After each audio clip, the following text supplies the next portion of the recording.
There, now you guys can actually hear me. Well, How's it going? Amber, I'm very happy that your boyfriend likes my Hagrid voice. That's wonderful. I try.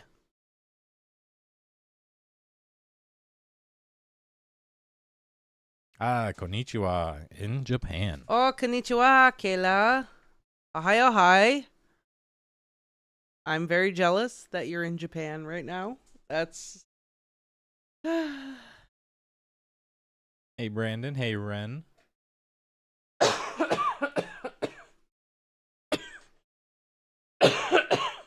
Sorry.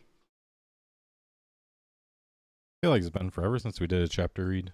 It's been Here a we long are. time. But Melanie has been like, you gotta do it, you gotta do it, you gotta do it. So I was like, okay, we'll do it. What is this chapter again? So Remind me. So this chapter is actually technically the Valentine's Day chapter of Chamber of Secrets, and it's the only chapter in Harry Potter where Valentine's Day occurs. So she wanted to do it like around Valentine's Day, and we just couldn't get it together to do it last week. So now we're doing it this week.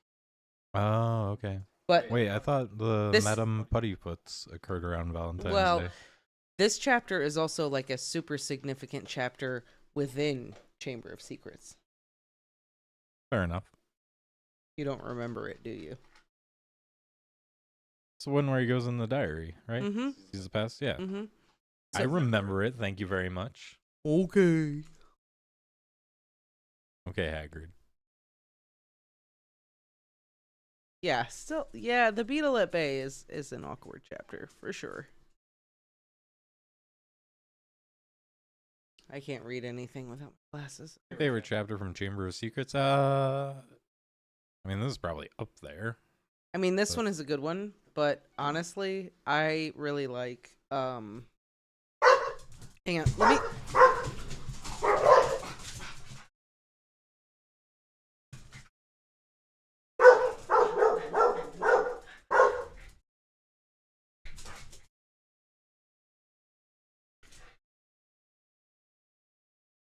The pathway isn't 100%. I think that's part of the problem.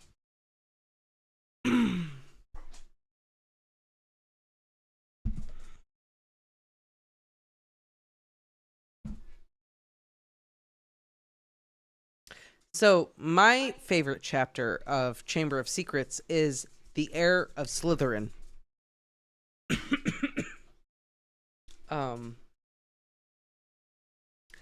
I love the Heir of Slytherin because then you get young Tom Riddle and all of his arrogance and all of his silliness and like all of the things. And that's why that's my favorite chapter. Oh, I see. I also really like chapter 4, the Burrow. Like, I really like the Burrow. Because you see the Weasley's house for the first time, and it's just like so homey.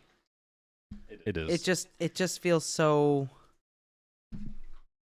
home. But honestly, the Heir of Slytherin is probably my Like, favorite. where's that hotel? Why has no one done that?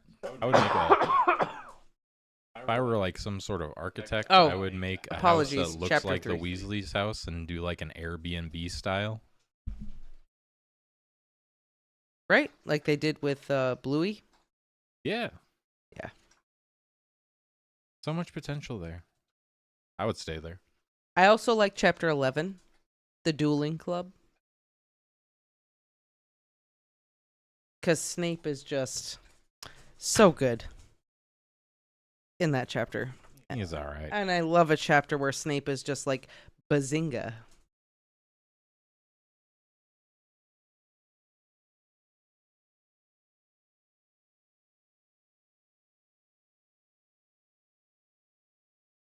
Yeah, that's also a good one.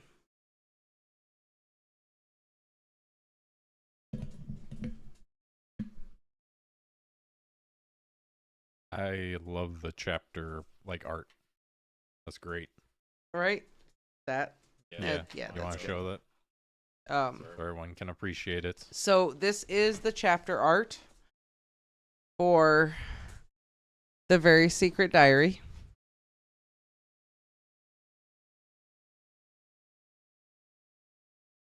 Before we start reading. Looks like if Cupid got divorced and had a mortgage. Oh, it looks like Viking Cupid. Or Viking Cupid. Oh my god, Alistair, hi! We're great.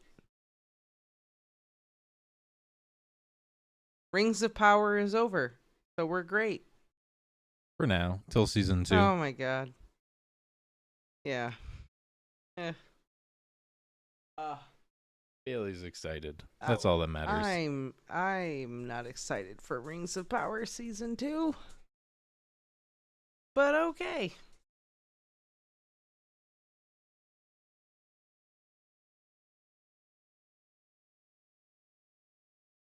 BD. BD. BD. BD. BD. BD. BD. All right, sir. You calm down. You calm down, sir. No, everything's great, Alistair. I mean, stuff happens. We took a hiatus for a while. I was going to say, we haven't been on in a long time. Yeah. This is our first, This is our first month back since, like, September. Yeah. October. I think it was October. And this is our first Potter read in a long time. Stop short. I think we have the same copy because we also have a copy of the Chamber of Secrets pop-up. But I figured today I would read from... edition, you mean? I would assume. Today I figured I would read from the illustrated edition because the words is big and I was tired. You mean you're getting old? Yes. Eyes are going. Yeah. Yes, I'm getting old. I feel like butter spread over too much bread.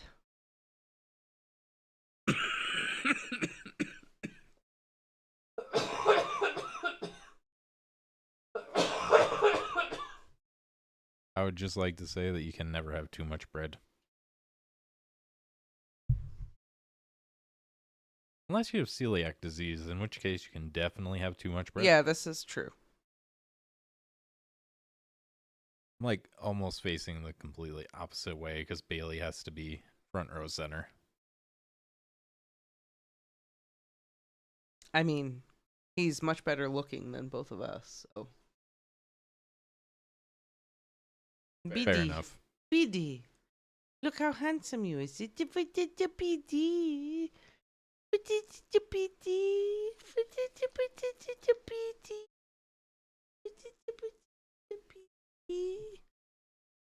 I don't think people come on the stream to see me go, little BD.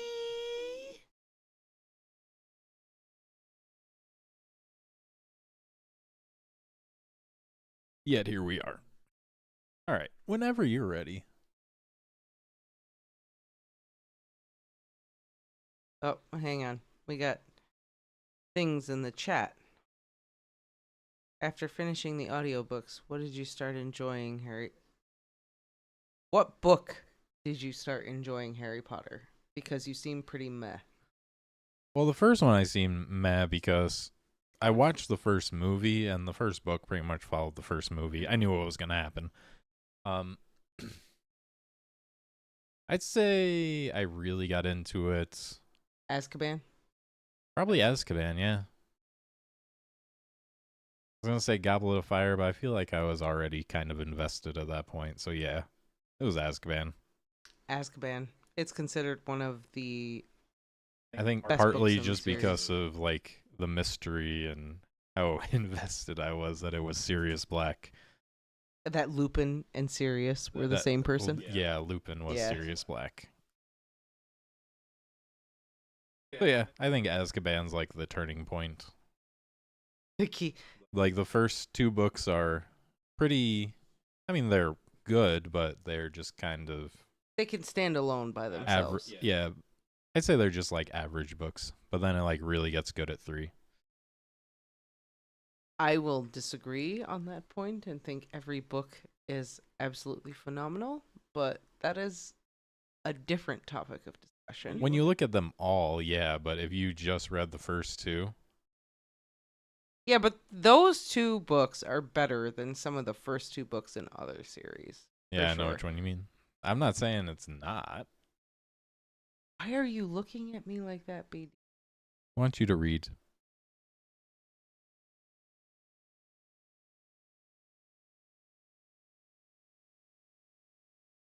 The TV show coming out, I have high expectations. I'm excited for it, but I also was very excited for Avatar: The Last Airbender, and then I heard like how many changes they were making. So, if I've learned anything, I'm not gonna hold my breath. I'm gonna wait until the show's closer to see what they decide to do. If they're gonna stick to the material, or if they're gonna decide to take some artistic liberties. I too am like excited that we're doing a show because God, anything would be better than the Half-Blood Prince movie. Jesus. God, the Half-Blood Prince movie like makes me angry even like just thinking about it. However, based on what I have seen with Avatar: The Last Airbender, I'm waiting to hear more news about what they're going to do and and I mean, if they make changes based on the source material, it depends on what changes they make, etc., etc. So I am cautiously optimistic. But as far as like Avatar goes, I'm like, I'm gonna check it out. But some of the decisions that they've made, I've been rather disappointed in, because some of the decisions that they've made demonstrates to me that they really don't understand the source material because they felt it necessary to make those changes. So I'm just gonna kind of keep an eye out for what they're going to do with Harry Potter. Yeah, and Dan makes a good point. Part of the problem was that we were recording when I was like half asleep. Yeah, sometimes like both of us were like exhausted because we were recording at like 4:30 in the morning and Or like 10 o'clock at night. Yeah, for sure. Doesn't seem that late, but I had a job where I got up really early. Listen, 10 o'clock at night seems late to me because ugh.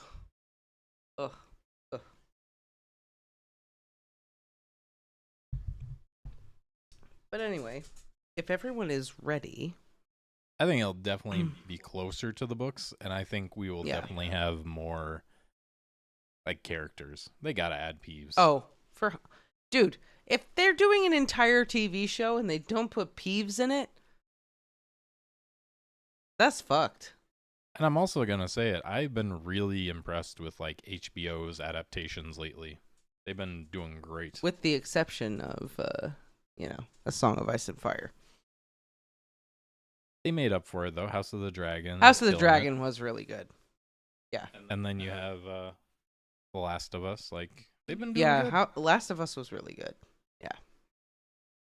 Maybe they learned their lesson with seasons 5 through 8 of Game of Thrones. There was another adaptation that they just did. Maybe not just did, but they did a while ago around that time, and I don't remember what it was. I don't think I've read the books. Don't know. But either way. Should we start? Yeah, let's start. All right. All right, so this is our late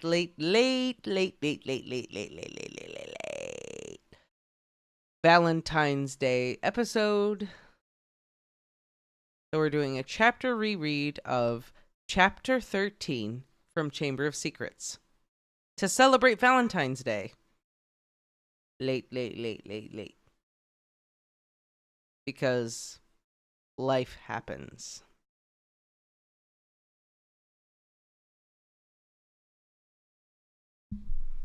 Just want to make sure this is... All right. Chapter 13. The Very Secret Diary. Hermione remained in the hospital wing for several weeks. There was a flurry of rumor about her disappearance when the rest of the school arrived back from their Christmas holidays, because of course everyone thought that she'd been attacked. So many students filed past the hospital wing trying to catch a glimpse of her that Madame Pomfrey took out her curtains again and placed them round Hermione's bed to spare her the shame of being seen with a furry face. Harry and Ron went to visit her every evening. When the new term started, they brought her each day's homework. "If I'd sprouted whiskers, I'd take a break from work," said Ron, tipping a stack of books onto Hermione's bedside table one evening. "Don't be silly, Ron. I've got to keep up," said Hermione briskly. Her spirits were greatly improved by the fact that all the hair had gone from her face and her eyes were slowly turning back to brown. "I don't suppose you've got any new leads," she added in a whisper, so that Madame Pomfrey couldn't hear her. "Nothing," said Harry gloomily. "I was so sure it was Malfoy," said Ron for about the 100th time. "What's that?" asked Harry, pointing to something gold sticking out from under Hermione's pillow. "Just a get well card," said Hermione hastily, trying to poke it out of sight, but Ron was too quick for her. He pulled it out, flicked it open, and read aloud. "To Miss Granger, wishing you a speedy recovery from your concerned teacher, Professor Gilderoy Lockhart, Order of Merlin, 3rd class, honorary member of the Dark Force Defence League, and 5 times winner of Witch Weekly's Most Charming Smile Award." Ron looked up at Hermione, disgusted. "You sleep with this under your pillow?" But Hermione was spared answering by Madame Pomfrey sweeping over her with her evening dose of medicine. "Is Lockhart the smarmiest bloke you've ever met, or what?" Ron said to Harry as they left the dormitory and started up the stairs towards Gryffindor Tower. Snape had given them so much homework. Harry thought he was likely to be in 6th year before he finished it. Holy crap, parallel!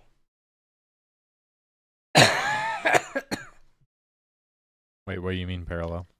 Snape gave them so much homework, it was likely he wasn't able to finish it until 6th year. 6th year is Snape's book, Half-Blood Prince. Yeah. Defense Against the Dark Arts, everything, just like, that's just a little shade of foreshadowing right there. Because Snape is going to be Defense Against the Dark Arts teacher, all that, like, all the issues Harry is going to have with him, like, boom. And then Snape gave him, no. I feel like you're reaching a little bit No, on I'm not that reaching. one. I'm not reaching. It's there. 6th year specifically. That's Snape's book. Maybe. I think it's there, but I don't know. I feel like you got to do too much to get there. I don't know. Nice connection.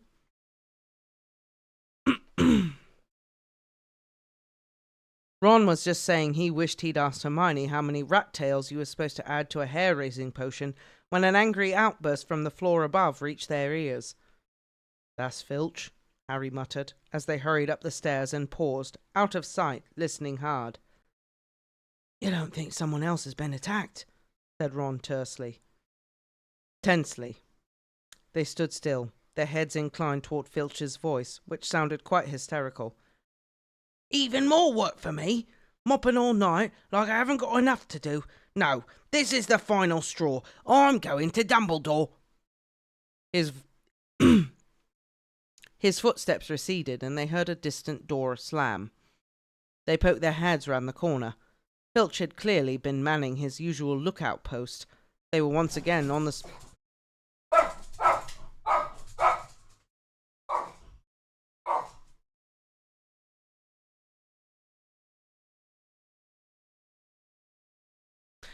They were once again on the spot where Mrs. Norris had been attacked. They saw at a glance that Filch had been shouting about. What Filch had been shouting about. A great flood of water stretched over half the corridor, and it looked as though it was still seeping from underneath the door of Moaning Myrtle's bathroom. Now Filch had stopped shouting, they could hear Myrtle's wails echoing off the bathroom walls. "Now what's up with her?" said Ron. "Let's go and see," said Harry, and holding up their robes over their ankles, they stepped through the great wash of water to the door bearing its "out of order" sign, ignored it as always, and entered.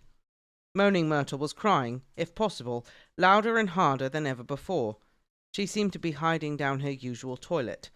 It was dark in the bathroom, because the candles had been extinguished in the great rush of water that had left both walls and floor soaking wet.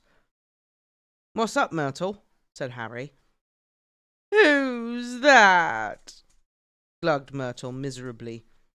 "Come to throw something else at me?" Harry waded across to her cubicle and said, "Why would I throw something at you?" "Don't ask me!" Myrtle shouted, emerging with a wave of yet more water, which splashed onto the already sopping floor. "Here I am, minding my own business, and someone thinks it's funny to throw a book at me." "But it can't hurt you if someone throws something at you," said Harry reasonably. "I mean, it'd just go right through you, wouldn't it?" He had said the wrong thing. Myrtle puffed herself up and shrieked, "Let's all throw books at Myrtle, because she can't feel it. 10 points if you get it through her stomach. 50 points if it goes through her head. Well, ha ha ha! What a lovely game, I don't think." "Who threw it at you anyway?" asked Harry. "I don't know. I was sitting in the U-bend, thinking about death, and it fell right through the top of my head," said Myrtle, glaring at them. "It's over there. It got washed out." Harry and Ron looked under the sink, where Myrtle was pointing. A small, thin book lay there. It had a shabby black cover and was as wet as everything else in the bathroom. Harry stepped forward to pick it up, but Ron suddenly flung out an arm to hold him back. "What?" said Harry. "Are you mad?" said Ron. "It could be dangerous." "Dangerous?" said Harry, laughing.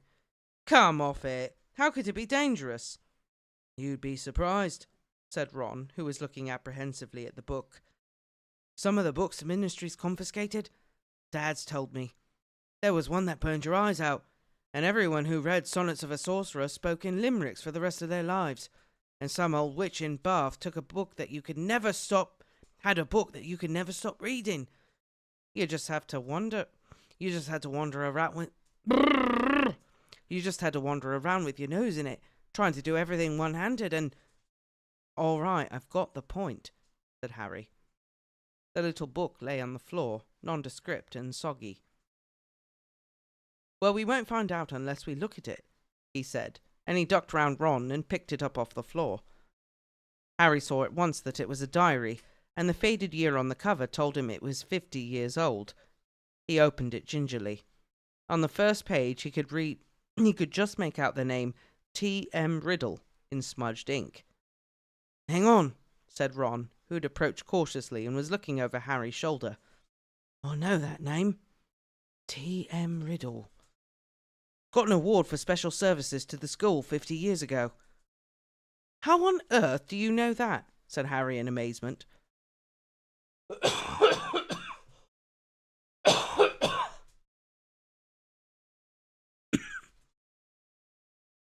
"Because Filch made me polish his shield about 50 times in detention," said Ron resentfully.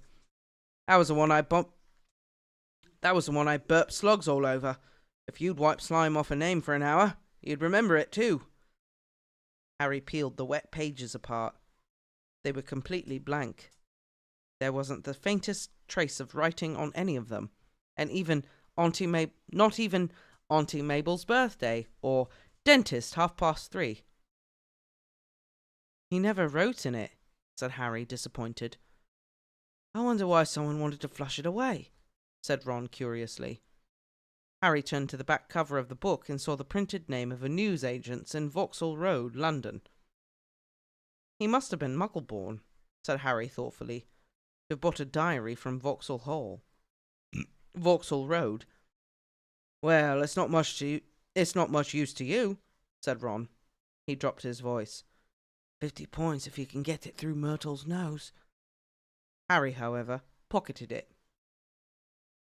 Just saying, this parallels finding advanced potion making so well. Oh, how so? Harry and Ron both find it at the same time. Ron, in this instance, is like disgusted, wants nothing to do with it, and he's like, Harry, I don't know. And in book 6, when they go for the advanced potion making, Harry goes for like the beaten up, battered, like advanced potion making, and Ron is like, yeah, go ahead, take that shit. Blah. But in this case, Ron is like immediately suspicious of it, whereas in like 6, he's just like, go for it. Yeah, F it, take it. Fair enough. That one, I'll give you that one. This is a parallel. Yeah. Well, 2 and 6 are also books about books, right? And this is very clearly books about books. This is all about book discussion, and I also find it very I want to know interesting. what spell is on that book, though, that Harry could just open it after it's been in the toilet. Have you ever tried to, like, open a wet book? I mean, yes. Like, that journal's ruined. Pages are going to be sticking together. I know, but it's a gonna be awful. Horcrux, so... I know, but I'm saying, like, that would be the first thing that would cue me off. Like, oh, something's up with this book. There's probably, like, waterproof spells, though. I mean, it is a Horcrux, so probably. No, I meant just in general that they do on their books. I mean, I would. I would hope so.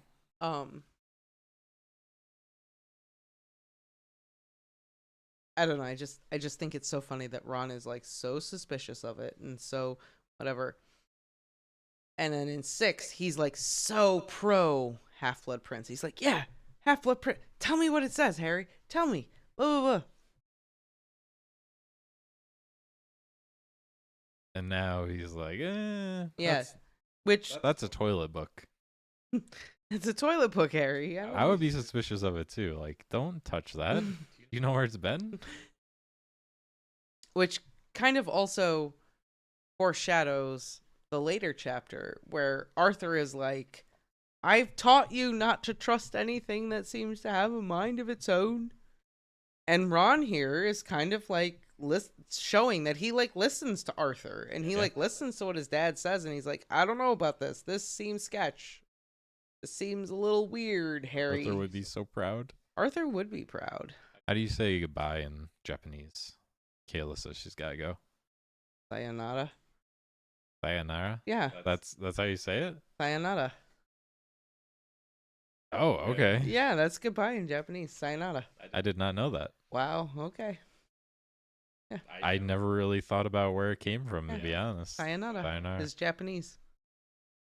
Okay. Sayonara, Kayla. Have a great time. I hope everything is absolutely fantastic. I hope it's all oishi. Maybe Ron's immediate apprehension towards it makes I sense hope due to his relationship. I lied. That's not the right word. I hope everything is absolutely sugoi in Japan. That's a fun word to say. Sugoi. It's on Japanese TV all the time. I see why. It's overused to the maximum. Maybe Ron's immediate apprehension towards it makes sense due to his relationship with the locket in Hallows. Yeah. I mean, this is his first interaction with a Horcrux, and he's very apprehensive about it, and he's really like, just like, nah, I'm not feeling this thing.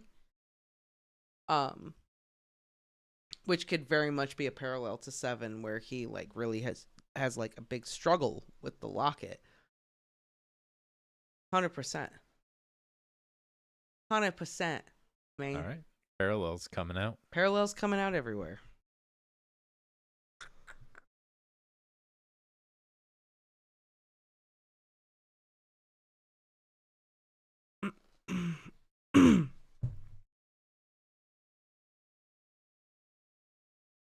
He had said the wrong thing.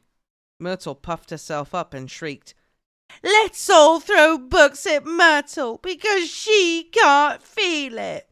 10 points if you get it through her stomach. Wait, didn't we? No. Oh, no, yeah. Yeah. Yeah, No, we already never read mind. I this. did. Yeah, I'm sorry.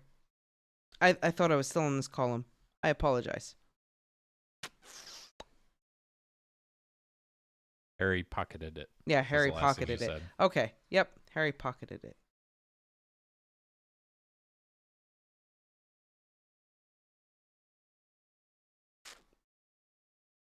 Hang on, I'm looking for it.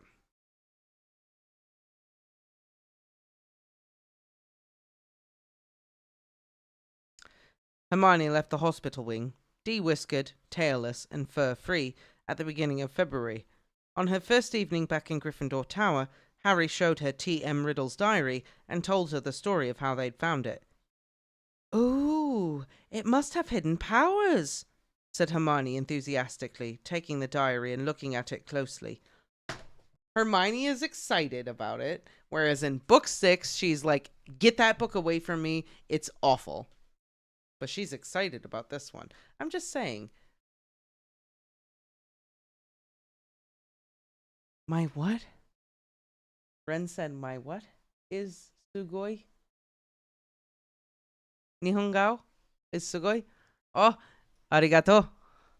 I'm assuming that means pronunciation. I don't know. Either way, I'm going to say arigato. It has. It has. It's hiding them very well, said Ron. Maybe it's shy. I don't know why you don't chuck it, Harry. I wish I knew why someone did try to chuck it, said Harry. I wouldn't mind knowing how Riddle got an award for special services to Hogwarts either. Could have been anything, said Ron. Maybe he got 30 OWLs, or saved a teacher from the giant squid. Maybe he murdered Myrtle. That would have done everyone a favour. Oh, snap! A case of Ron accidentally predicting something correct, which Ron does all the time, but here is Ron saying, like, oh, maybe he murdered Myrtle. Yeah, he did! He actually did murder Myrtle. Ron is right. Score 1 for Ron, even if No, he didn't this is like mean to score do 2 it. for Ron, because Ron got some shit right in book 1 as well. Ron gets everything right. Ron does get everything right, but No one listens. But Ron is like just low key, like, yo, what if this is it? And then everyone's like, ugh, Ron, you're stupid. But he actually gets it right. Like, He's low key smart. yeah, like right here, he's like, well, maybe he murdered Myrtle. Well, yeah, he did. Ron doesn't need no books. He's just naturally smart. But Harry could tell from the arrested look on Hermione's face that she was thinking what he was thinking. What? Said Ron, looking from one to the other. Well, the Chamber of Secrets was opened 50 years ago, wasn't it? He said. That's what Malfoy said. Yeah, said Ron slowly. And this diary is 50 years old, said Hermione, tapping it excitedly. So? Oh, Ron, wake up, snapped Hermione. We know the person who opened the chamber last time was expelled 50 years ago. We know T.M. Riddle got an award for special services to the school 50 years ago. Well, what if Riddle got his special award for catching the heir of Slytherin? His diary could probably tell us everything. Where the chamber is and how to open it, and what sort of creature lives in it. The person who's behind the attacks this time wouldn't want that lying around, would they? That's a brilliant theory, Hermione, said Ron, with just one tiny flaw. There's nothing written in the diary. But Hermione was pulling her wand out of her bag. It might be invisible ink, she whispered. She tapped the diary three times and said, Aparicium. Nothing happened. Undaunted, Hermione shoved her hand back into her bag and pulled out what appeared to be a bright red eraser. It's a revealer. I got it in Diagon Alley, she said. She rubbed hard on January the 1st. Nothing happened. January the 1st! Voldemort was born on December 31st. Right. It's so close. She's trying to reveal it, but it's not time yet.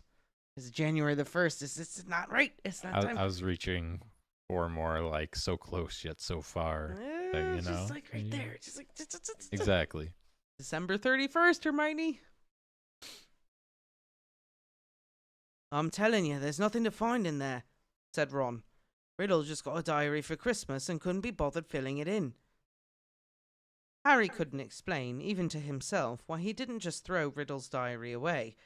The fact was that even though he knew the diary was blank, he kept absent-mindedly picking it up and turning the pages, as though it was a story he wanted to finish. And while Harry was sure he'd never heard the name T.M. Riddle before, it still seemed to mean something to him, almost as though Riddle was a friend he'd had when he was very small, and half forgotten. Oh, my good friend Tom! But this was absurd. He'd never had friends before Hogwarts. Dudley had made sure of that. Oh, Horcrux clue right there. He's like, I know this dude. I know this dude. That's a Horcrux clue right there. Hold on one sec. Saying it's not good enough data. All right, well, I'll pee while we Okay. wait for that then. Yeah, because Marcelo said the mic is failing. So give it 1 second.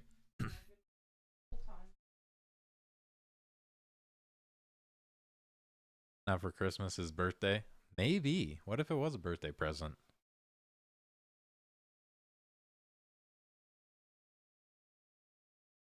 Imaginary friend.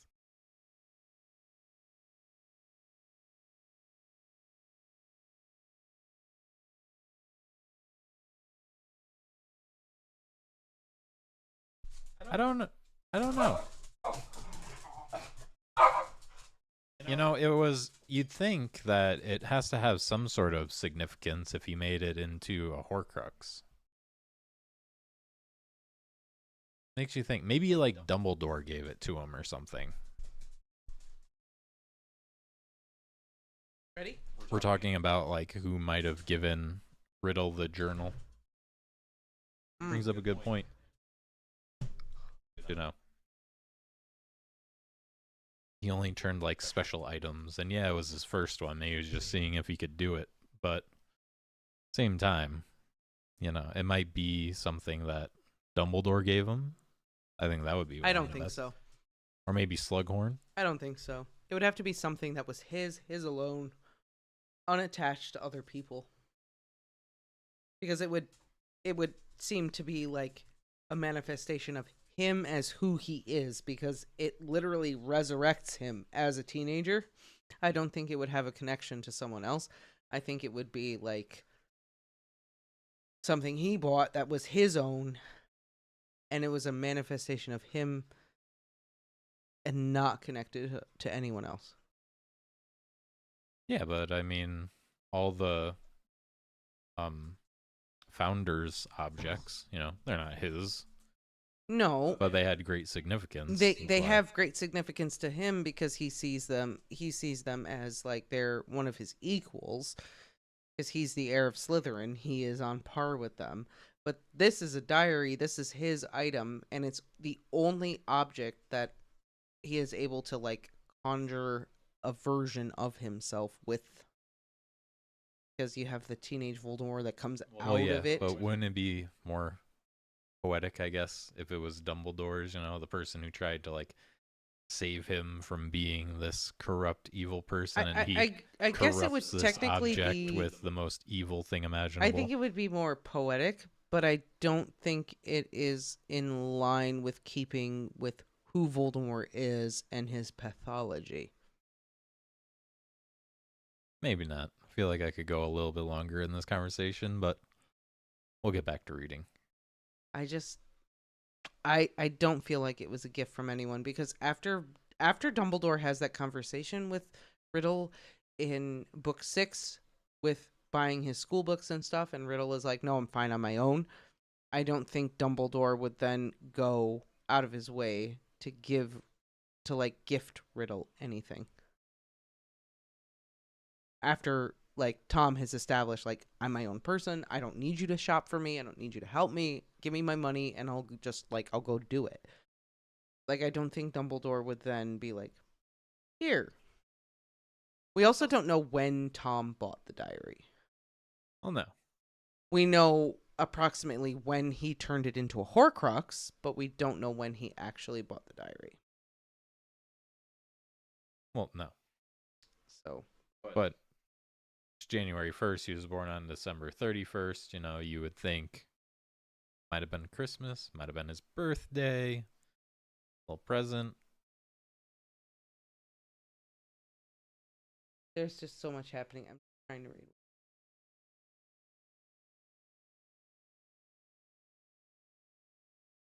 First kill was his father and grandparents. Well, his first kill may have been Myrtle. that girl in the cave.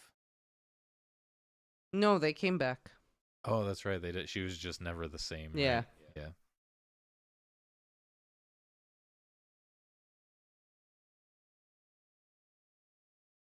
No, Myrtle. This is turning into like a Voldemort history discussion. We don't need to do that right now because this has got some serial killer history, blah blah blah, pathology. You gotta just record that. I know, I do have to get that out. It's pretty much done, and we can put that out soon.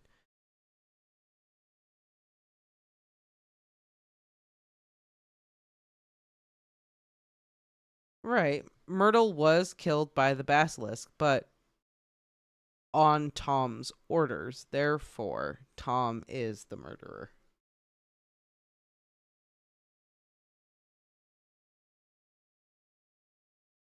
He's the orchestrator. He is the perpetrator.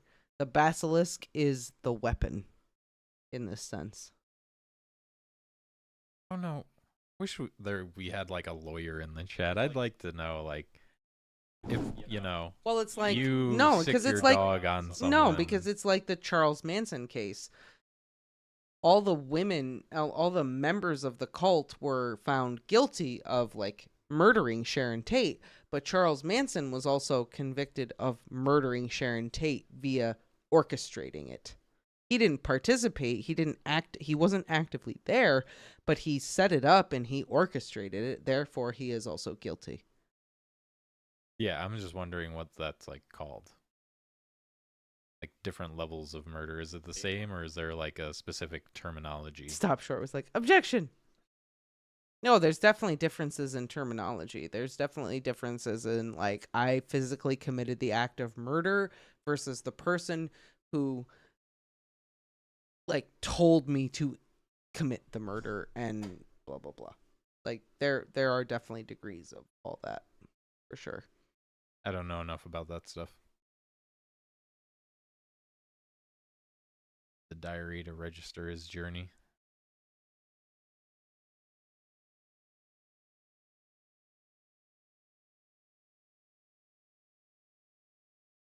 Well, I mean, a lot of serial murderers start out with animals. That's pretty textbook. Torture and cruelty to animals is like one of the few standard things that tends to stand out amongst the majority of serial murderers, is that like they harm animals at a young age before they like graduate to human beings. No.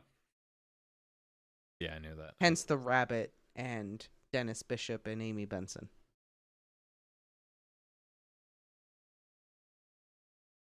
And whatever other poor animals he got his hands on, I'm sure. Well, I mean, he said I can talk to snakes and make them do what I want. So it never says like what he made the snakes do, but it says that he can make them do what he wants. And then in the previous in the House of Gaunt chapter, we see that like Morphin like nails them to the walls and stuff. So you know, Tom Riddle could have been making the snakes do anything for the pure pleasure of controlling them, because Tom Riddle later like casts Cruciatus and Imperius and like makes people do things and like tortures them. So I wouldn't be surprised if he like did the same thing to snakes because he gets off on that. Voldemort gets literally off on like commanding people to do what he wants and then torturing them. It's exciting for him. It's pleasurable. It's arousing. Gross.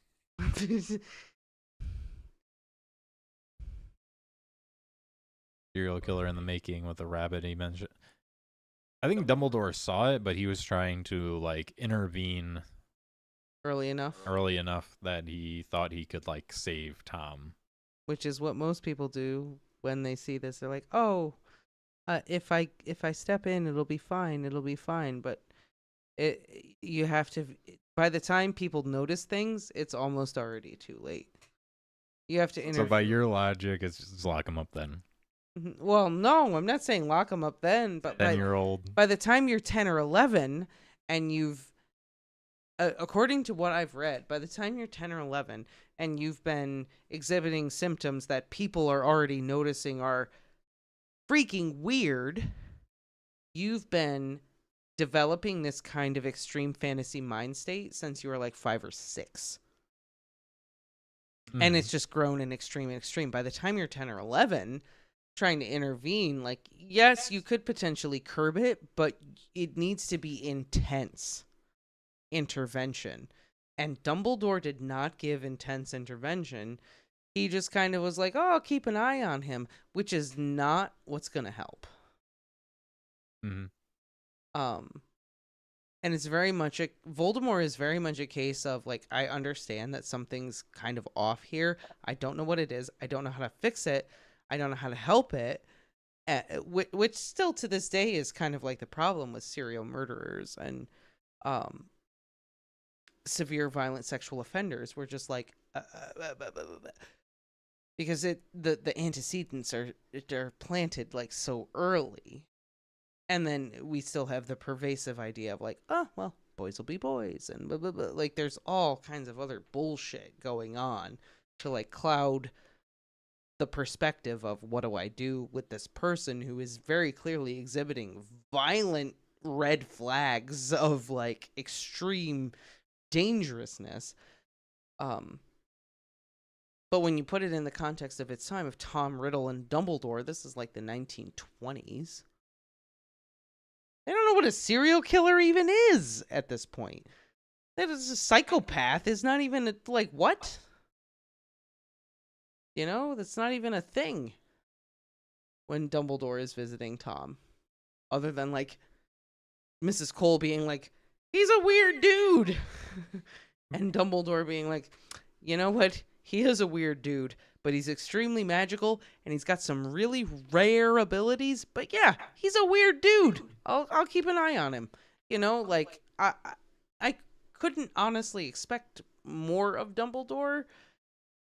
But like, what is he supposed to do? He knew what he saw was someone who was potentially dangerous.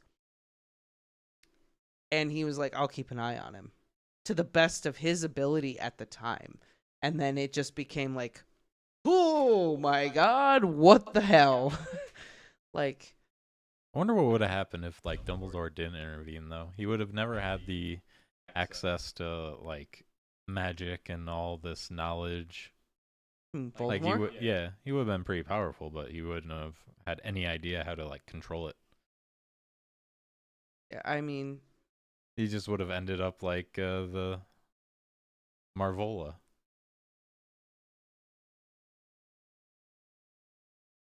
I would agree with that, Amber. Like, Dumbledore had also seen so many people from so many different backgrounds, very much like Tom's. And maybe he thought, well, with education and guidance, Tom could turn it around because maybe Dumbledore had seen a lot of other kids from similar backgrounds who were able to, like, turn it around, except they weren't psychopaths. Yeah. Who had already, at this time, developed a taste for inflicting pain and fear on other people and deriving pleasure from it. Because, like, 11, I think Rowling hits this right on the head. 11 is such a titular age where you have formulated a lot of ideas and things, like, and then you go into puberty and whatever else. But like the difference between being 5 and being 11 is huge. And Tom is 11 years old, and he has already decided that he likes to control and subjugate. He enjoys it. He enjoys torturing. He took Amy Benson and Dennis Bishop to the cave and did who knows what to them, and they were not the same. He hanged a rabbit. Like, by the time he's 11, he has fully understood that he, as a human being, number one, is separate and other, and therefore greater, because he's capable of magic. He thinks he's above and beyond humanity already. And he enjoys exerting control and making people afraid and inflicting pain. He's already discovered, like, this turns me on and I like it. And because I can do it with magic, he doesn't know it's magic until Dumbledore tells him, but he knows, like, I can do this thing, and whatever this thing is that I have, it makes me better than everyone else, it makes me other than everyone else, and I can use it to inflict pain and fear, and that turns me on. And he's already in that element before Dumbledore even shows up, and then Dumbledore tells him, you're a wizard, and I'm going to teach you how to use it. And Dumbledore's like, but we're gonna be good about it. And Tom Riddle already knows, like, within that little interaction, he already knows how to manipulate Dumbledore. He already knows, like, he went too far and he retracts it. The very end where he's like, I'm sorry, may I? Blah, blah, blah. Where Dumbledore is, like, trying to correct him on his behavior. Tom already knows, oh, I gotta behave this way in front of this guy. Which is also a clear indication of psychopathic behavior, because you read a person and you're like, oh, I can't act this way, I need to act this way. And it's just all right there, just like, it's already too late. But Dumbledore is optimistic, and he's like, well, if we get him in, we can do this. Ooh, Alistair makes a good point. Also, might be Dumbledore might have thought he could have used Tom to fight Grindelwald, who was active at the time. You know, Dumbledore is willing to use kids as pawns. I don't know if it's... I think that's a I don't know valid... if it's using kids as pawns so much as playing the chess game. And maybe pawns he... are part of the chess game. Maybe he did see Tom There's as... pawns, bishops, I'm aware. knights, I'm aware. I don't know if... castles. Well, we go into the memory, and I don't think that's what Dumbledore is initially thinking at the time. I think Dumbledore Probably definitely in the back of his mind, though. I think Dumbledore is very much thinking, like, this is a kid who's got a lot of issues, and we need to help him. But he needs to take him to Hogwarts to see, like, what is he truly capable of? What can we train him to be? I don't know if the fight of Grindelwald is really at the forefront of Dumbledore's mind at the time, because Dumbledore is trying very hard to ignore that conflict and not participate. Isn't this like right around the time where the whole fight goes down? It's like 1927. It's not 1945. No, it's not 1927. It's the fight is in 1945. It's not right around the time.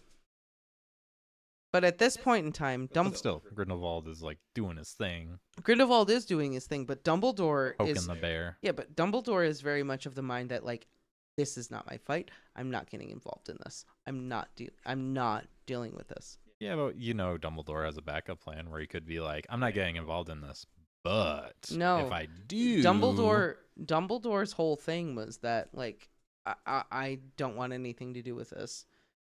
The only reason he fights Grindelwald is because he absolutely has to. He has no choice. And then he gets involved. This is book canon, not Fantastic Beasts bullshit. This is book Dumbledore saying, like, I'm not dealing with it. I'm not. Nope. Until the very last second where he's like, okay, I have to face this and deal with it. Which is why you gotta I don't just record your essay here. I know. So I can plop it up as a video and explain a lot more of this. I know we're talking a lot about a lot of things, and we haven't even gotten through the majority of the chapter yet. Yeah, I was I was trying to say start. We haven't had any like connection issues since that little hiccup.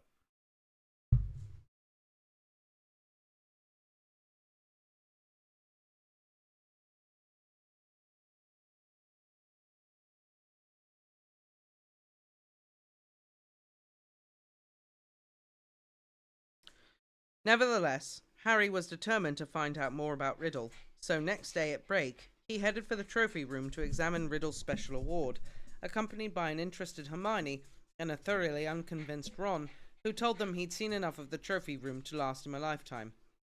I'll pick him up for...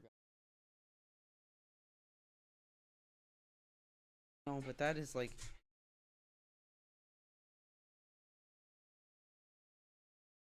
Riddle's burnished gold shield was tucked away in a corner cabinet. It didn't carry details of what had been given to him. Good thing, too, or it'd been even bigger and I'd still be polishing it, said Ron. However, they did find Riddle's name on an old medal for magical merit and on a list of old head boys. He sounds like Percy, said Ron, wrinkling his nose in disgust. Prefect, head boy, probably top of every class. You say that like it's a bad thing, said Hermione in a slightly hurt voice. The sun had now begun to shine weakly on Hogwarts again. Inside the castle, the mood had grown more hopeful. There'd been no more attacks since those on Justin and nearly headless Nick, and Madame Pomfrey was pleased to report that the mandrakes were becoming moody and secretive, meaning that they were fast leaving childhood. The moment their acne clears up, they'll be ready for repotting again, Harry heard her telling Filch kindly one afternoon. And after that, it won't be long until we're cutting them up and stewing them. You'll have Mrs. Norris back in no time. Perhaps the heir of Slytherin had lost his or her nerve, thought Harry. It must be getting riskier and riskier to open the Chamber of Secrets, with the school so alert and suspicious. Perhaps the monster, whatever it was even now settling itself down to hibernate for another 50 years. Ernie Macmillan of Hufflepuff didn't take this cheerful view. He was still convinced that Harry was the guilty one, that he had given himself away at the dueling club. Peeves wasn't helping matters. He kept popping up in the crowded corridors singing, "Oh, Potter, you rotter!" with a dance routine to match. Gilderoy Lockhart seemed to think he himself had made the attack stop. Harry overheard him telling Professor McGonagall so while the Gryffindors were lining up for transfiguration.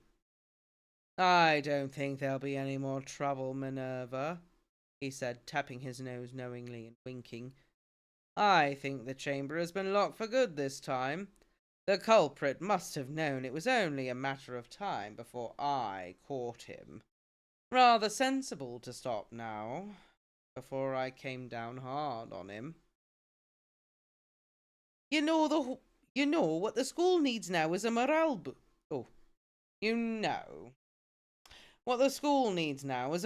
booster. Wash away the memories of last term. I won't say any more just now. I think I know just the thing."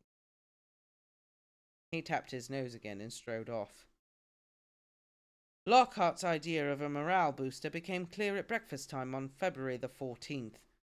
Harry hadn't had much sleep because of a late-running Quidditch practice the night before, and he hurried down to the Great Hall slightly late. He thought for a moment that he'd walked through the wrong doors. The walls were all covered with large, lurid pink flowers. Worse still, heart-shaped confetti was falling from the pale blue ceiling. Harry went over to the Gryffindor table, where Ron was sitting looking sickened, and Hermione seemed to have come over rather giggly. "What's going on?" Harry asked them, sitting down and wiping confetti off his bacon. Ron pointed to the teacher's table, apparently too disgusted to speak. Lockhart, wearing lurid pink robes to match the decorations, was waving for silence. The teachers on either side of him were looking stony-faced. From where he sat, Harry could see a muscle going in Professor McGonagall's cheek. Snape looked as though someone had just fed him a large beaker of Skelligro. "Happy Valentine's Day," Lockhart shouted. "And may I thank the 46 people who so far have sent me cards." Yes, I have taken the liberty of arranging this little surprise for you all. And it doesn't end here. Lockhart clapped his hands, and through the doors to the entrance hall marched a dozen surly-looking dwarves. Not just any dwarves, however. Lockhart had them all wearing golden wings and carrying harps. My friendly card-carrying cupids, beamed Lockhart. They will be roving round the school today delivering your valentines. And the fun doesn't stop there.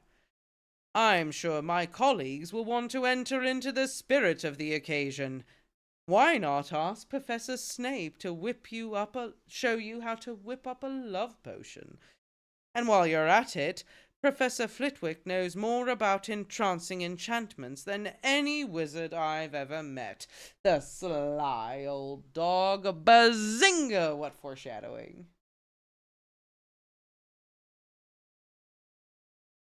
What? Wait, what foreshadowing? Love, all the Valentine's Day stuff, and Right. like love potions are such a huge theme in book 6. Why not ask Professor Snape to show you how to whip up a love potion? Are you kidding me? Yeah, Professor okay, I can Snape see is that. who the whole 6th book is about, and love potions are like the heavy magic theme of the entirety of book 6. Okay, you got me there. Yeah, That's definitely a that's a good one right there. parallel, foreshadow, something like that. Parallel. The puppy is Rudy. We're watching him for a little bit while his owner's in the hospital. And he is not a puppy, he is an old man.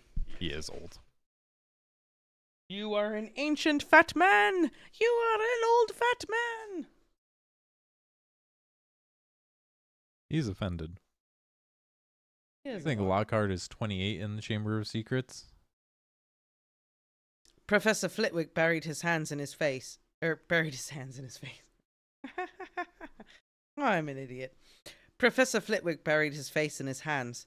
Snape was looking as though the first person to ask him for a love potion would be force-fed poison. Please, Hermione, tell me you weren't one of the 46, said Ron as they left the Great Hall for their first lesson. Hermione suddenly became very interested in searching her bag for her timetable and didn't answer. All day long, the dwarves kept barging into their classes to deliver valentines, to the annoyance of the teachers, and late that afternoon, as the Gryffindors were walking upstairs for charms, one of them caught up with Harry. Oh, here we go. So, book 2 is the first time in which Ron displays some kind of jealousy towards Hermione for potentially having affections for someone else. Because he's always on Hermione about her crush on Lockhart. Yeah, but it's Lockhart. Wait, but then in 4, it's all about Victor Crumb. And he's like really a dick about Victor Crumb. Yeah. And it's very obvious that he's jealous. Right. And then in book 6, like it gets turned up way high because he's like, I'm going to make Hermione jealous and date Lavender Brown. And then she like shoots the birds at him and everything else. Like 2, 4, and 6 parallel here. Like Ron and Hermione's relationship, the jealousy, like the negativity. But this is like the beginnings of it right here is book 2. And then you got the middle parallel with book 4 because book 4 parallels all the other books. And then you have it again in 6 with like all the Lavender Brown and all that bullshit. Well, Lavender Brown. Right? Am I wrong here? It's all here. It's so obvious.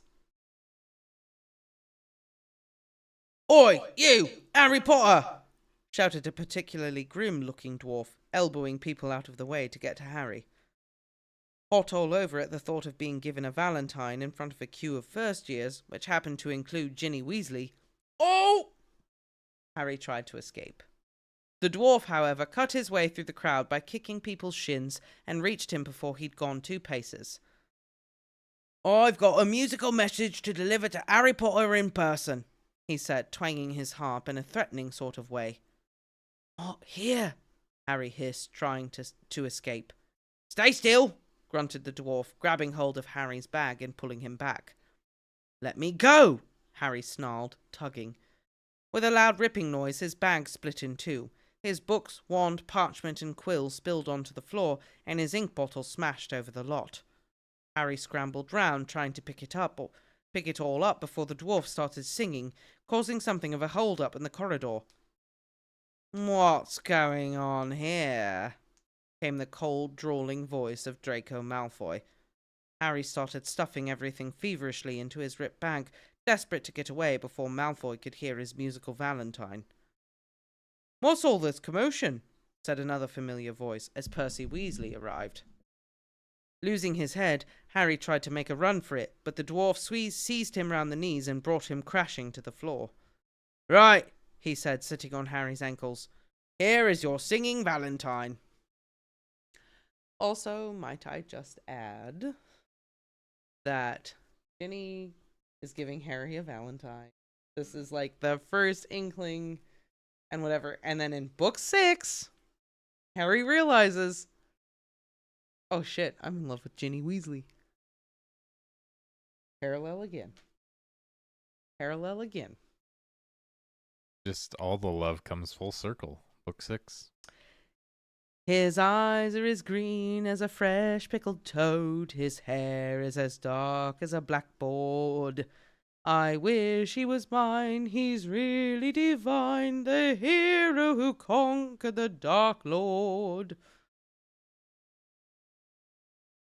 Harry would have given all the golden Gringotts to evaporate on the spot. All the golden Gringotts, eh? Maybe in a vault way, way down? This is going to be the whole chapter, because I feel like every other sentence seems to be a parallel. There's so many! That's the whole point, is there's so many parallels! Trying valiantly to laugh along with everyone else, he got up, his feet numb from the weight of the dwarf, as Percy Weasley did his best to disperse the crowd, some of whom were crying with mirth. Off you go, off you go. The bell rang 5 minutes ago. After class now," he said, shooing away some of the younger students. "And you, Malfoy." Harry glanced over, saw Malfoy stoop and snatch up something. Leering, he showed it to Crabbe and Goyle, and Harry realized he'd got Riddle's diary. "Give that back," said Harry quietly.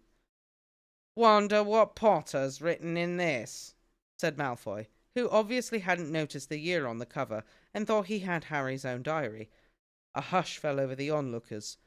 Ginny was staring from the diary to Harry, looking terrified. "Hand it over, Malfoy," said Percy sternly. "When I've had a look," said Malfoy, waving the diary tauntingly at Harry. Percy said, "As a school prefect," but Harry had lost his temper. He pulled out his wand and shouted, "Expelliarmus!" And just as Snape had disarmed Lockhart, so Malfoy found the diary shooting out of his hand into the air. Ron, grinning broadly, caught it. "Harry," said Percy loudly, "no magic in the corridors. I'll have to report this, you know." But Harry didn't care. He'd got one over on Malfoy, and that was worth 5 points from Gryffindor any day. Malfoy was looking furious, and as Ginny passed him to enter her classroom, he yelled spitefully after her, "I don't think Potter liked your valentine very much." Ginny covered her face with her hands and ran into class. Snarling, Ron pulled out his wand too, but Harry pulled him away. Ron didn't need to spend the whole of Charms belching slugs. It wasn't until they had reached Professor Flitwick's class that Harry noticed something rather odd about Riddle's diary. All his other books were drenched in scarlet ink. The diary, however, was as clean as it had been before the ink bottle had smashed all over it. He tried to point this out to Ron, but Ron was having trouble with his wand again. Large purple bubbles were blossoming out of the end, and he wasn't interested in anything else. Harry went to bed before anyone else in his dormitory that night. This was partly because he didn't think he could stand Fred and George singing, "His eyes are as green as a fresh pickled toad," one more time, and partly because he wanted to examine Riddle's diary again, and knew that Ron thought he was wasting his time. May I also just say that in book 6, Harry pretends to make a mess of his school books and spill his ink everywhere in order to stay back in class to try to talk to Slughorn about Horcruxes. It's I literally guess you can say that. it's literally the same exact thing. I was also gonna say, like, that just answered my question. I forgot about that scene. Why the book was still dry after dropping it in the toilet. It sucks up all the liquid. Yeah. Have to pee. So did Horcrux Voldemort just drink a bunch of toilet water? Pretty gross.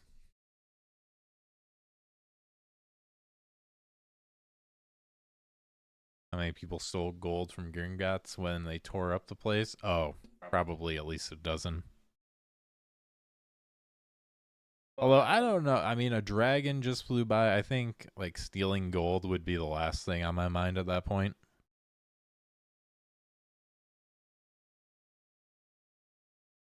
Horcrux ate a lot of poop. Yeah.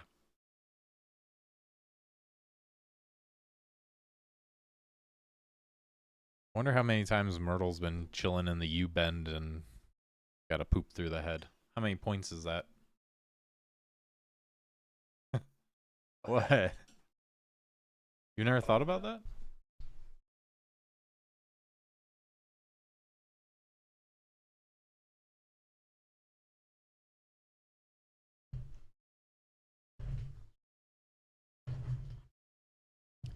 I've been discussing very serious things like literary parallels. And Yeah. you're talking about poops. That's serious too.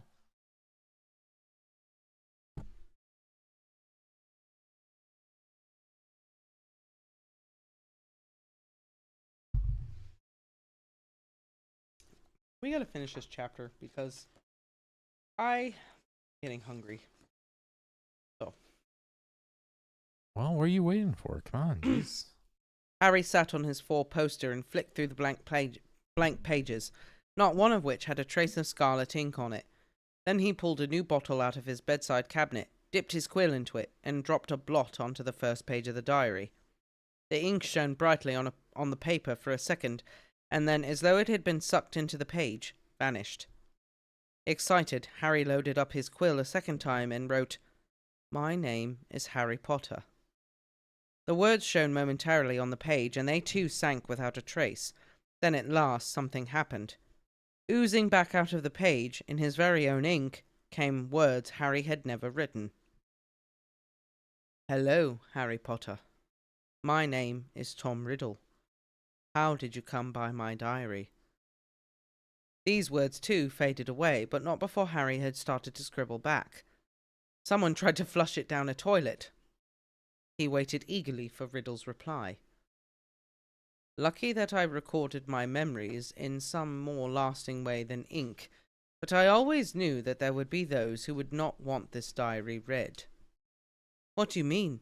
Harry scrawled, blotting the page in his excitement. "I mean that this diary holds memories of terrible things, things which were covered up, things which happened at Hogwarts School of Witchcraft and Wizardry."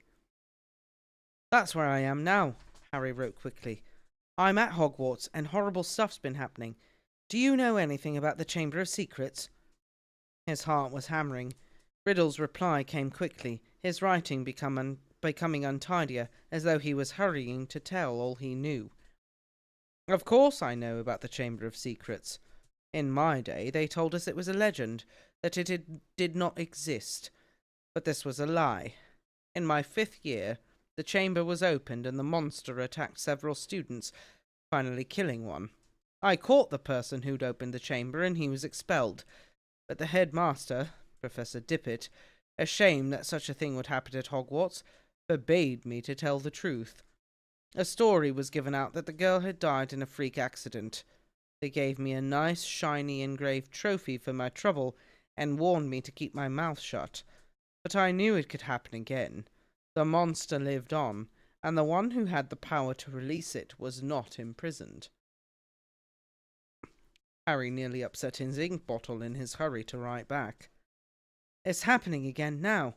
There have been 3 attacks, and no one seems to know who's behind them. Who was it last time? I can show you if you like, came Riddle's reply. You don't have to take my word for it. I can take you inside my memory of the night when I caught him. Harry hesitated, his quill suspended over the diary. What did Riddle mean? How could he be taken inside somebody else's memory? He glanced nervously at the door to the dormitory, which was growing dark. When he looked back at the diary, he saw he saw fresh words forming. Let me show you. Harry paused for a fraction of a second and then wrote 2 letters. OK. 2, 4, and 6. The only instances in which Harry dives into someone's memory. Okay. 5. I forgot about Snape's worst memory. But 2, 4, the How did you forget about Snape's worst memory? I was going off the 2, 4, 6 parallel. But 2, 4, and 6 are when, like, diving into memories are the most heavily part of the plot. I don't know. Snape's worst memory was a huge part of the plot.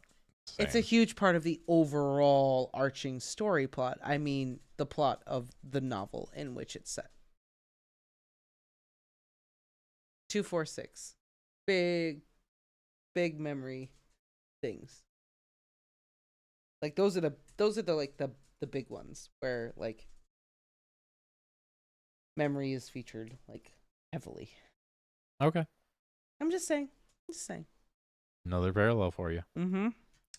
Well, The Prince's Tale in 7. Okay, so The Prince's Tale in 7 is pensive memory, but it parallels 5 rather than 2, 4, 6.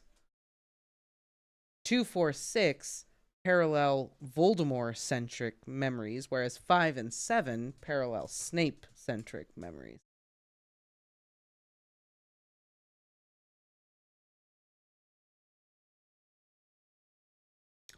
The pages of the diary began to glow as though caught in a high wind, stopping halfway through the month of June. Mouth hanging open, Harry saw that the little square for June the 13th seemed to have turned into a minuscule television screen.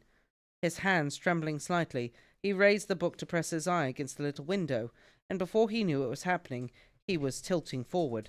The window was widening. He felt his body leave his bed, and he was pitch head fast through the opening into a page, into a whirl of colour and shadow.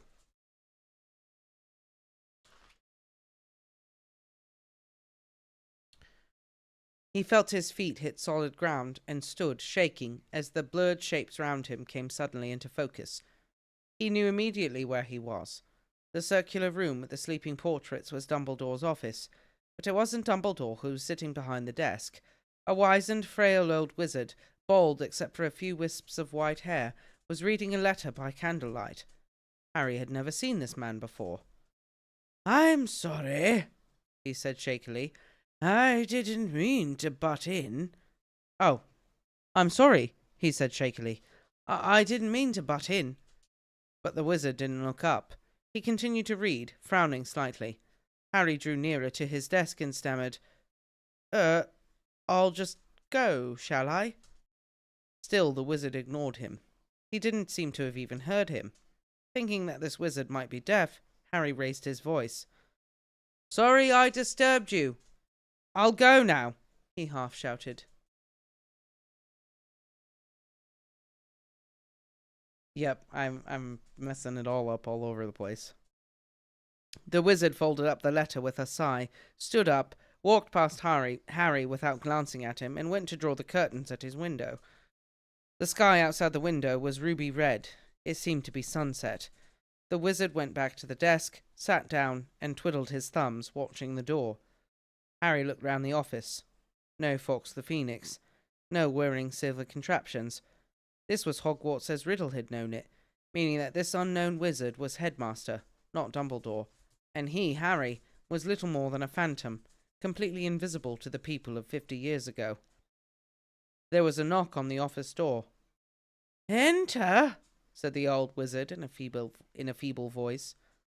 A boy of about 16 entered, taking off his pointed hat. A silver prefect's badge was glinting on his chest.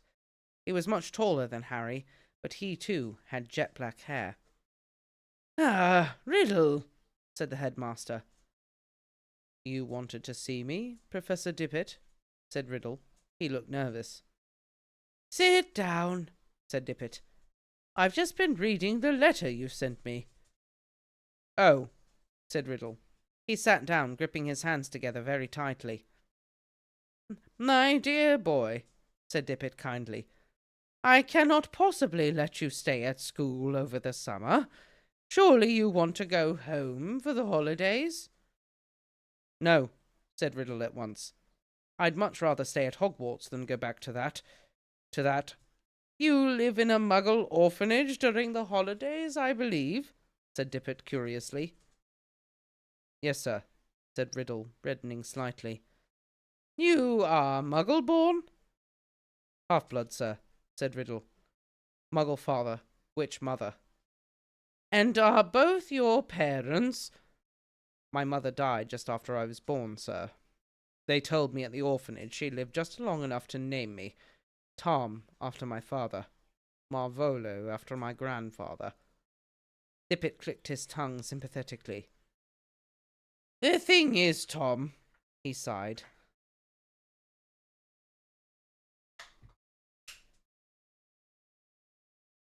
what is he eating? "Special arrangements have been made for you, but in the current circumstances—" "You mean all the attacks, sir?"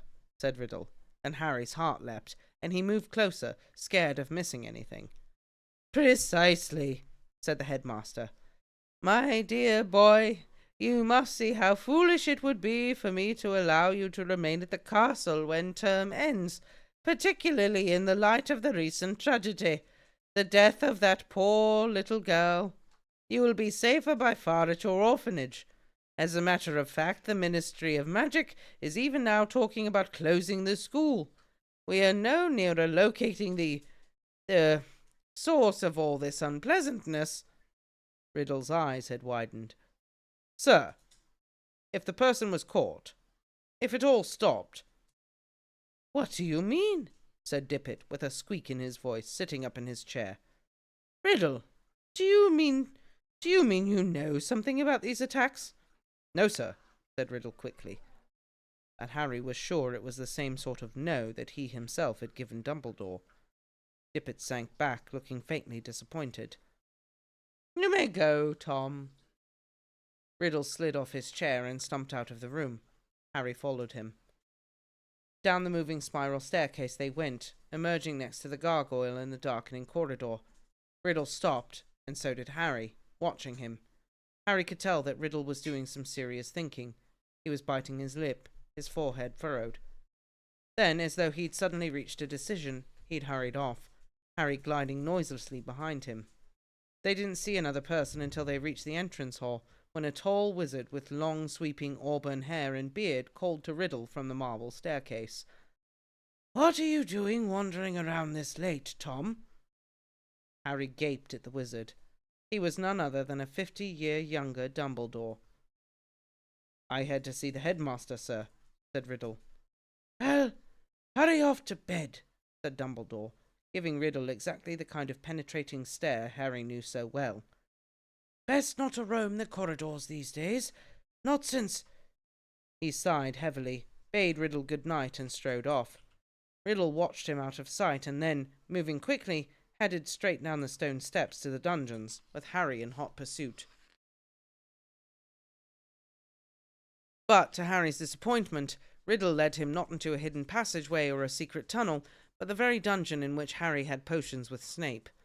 The torches hadn't been lit, and when Riddle pushed the door almost closed, Harry could only just see Riddle standing stock-still by the door, watching the passage outside. It felt to Harry that they were there for about an hour. All he could see was the figure of Riddle at the door, staring through the crack, waiting like a statue. And just when Harry had stopped feeling expectant and tense, and started wishing he could return to the present, he heard something move beyond the door. Someone was creeping along the passage. He heard whoever it was pass the dungeon where he and Riddle were hidden. Riddle, quiet as a shadow, edged through the door and followed, Harry tiptoeing behind him, forgetting that he couldn't be heard. For perhaps 5 minutes they followed the footsteps, until Riddle stopped suddenly, his head inclined in the direction of new noises. Harry heard a door creak open, and then someone speaking in a hoarse whisper. "Come on. Gotta get you out of here.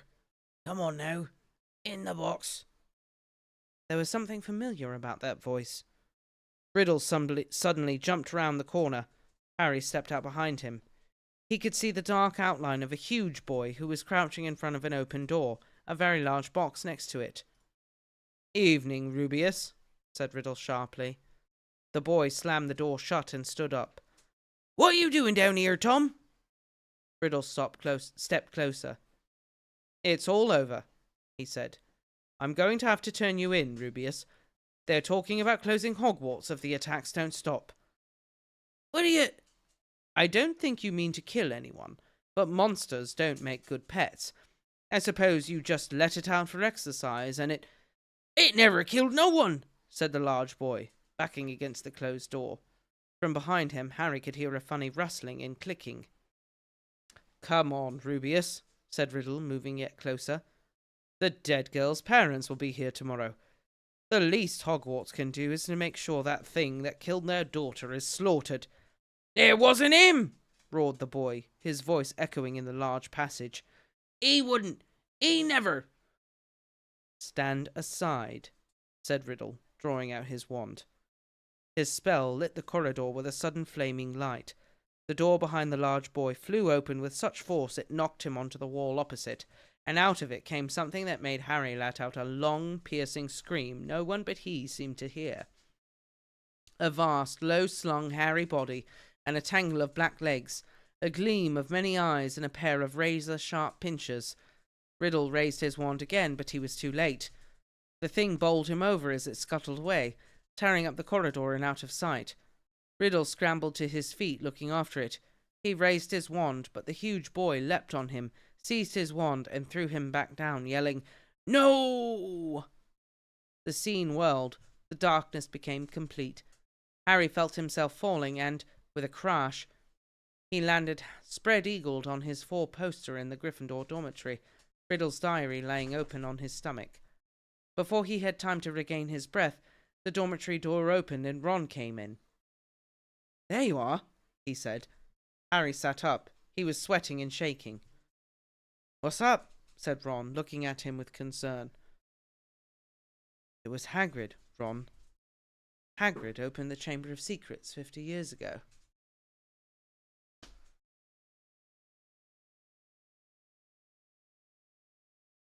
I have one more parallel to point out. Oh, yeah. So, parallel to book 6. Again, guys. Are we ready?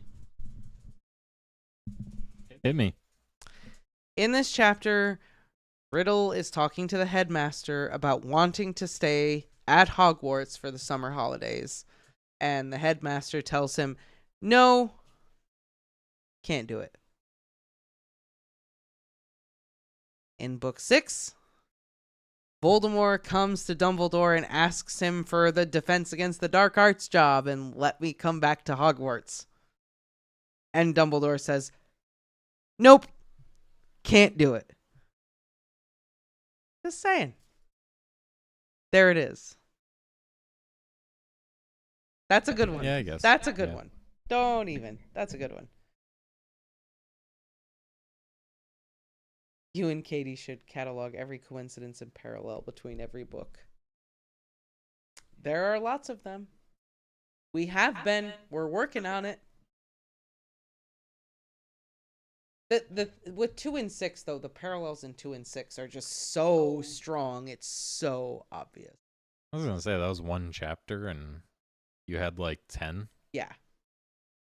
That was a lot. Probably if you like dug in, you could find even more. Oh, I'm sure. Well, I started to like do the parallels within the book of the parallels between all the chapters with the middle point. So like the parallels between 1 and 18, 2 and 17, etc., etc.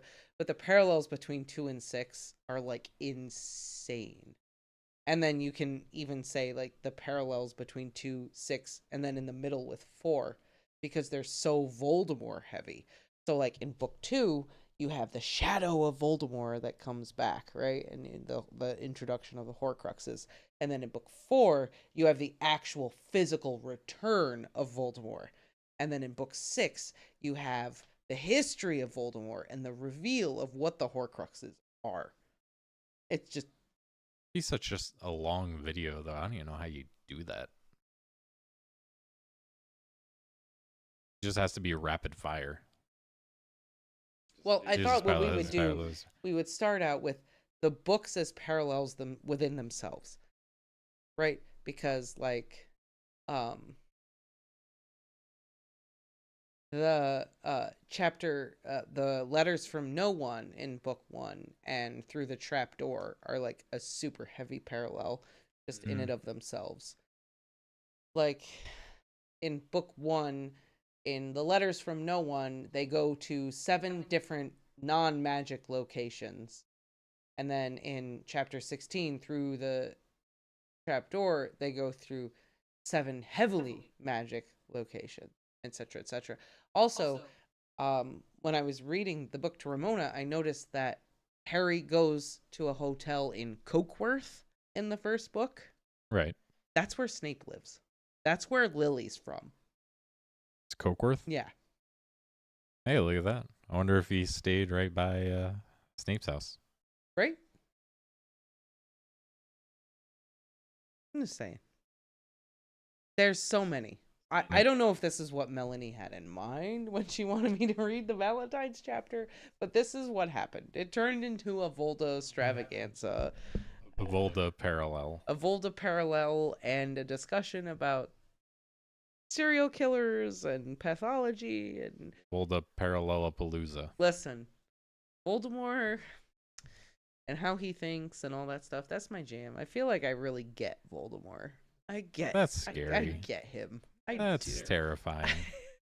I feel like I get that dude and what his objectives are and why he thinks the way he does. I feel like I get it. And I feel like it's really insidious and really dark and really disturbing. And I feel like people don't give Voldemort enough credit for how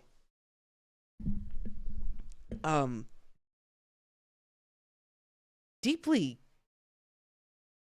messed up he is in his thinking, like how rooted it is in like real evil. Yeah. Because they think of like, oh, he's a magical bad guy. Like, no, he's actually like a real evil dude, and this is why he does the things he does. And there's actual real world applications for why he does the things he does. Dude's got issues.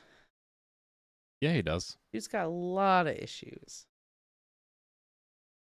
Voldemort is evil in the way like a serial murderer is evil, and then people who like want to talk about Dumbledore is very much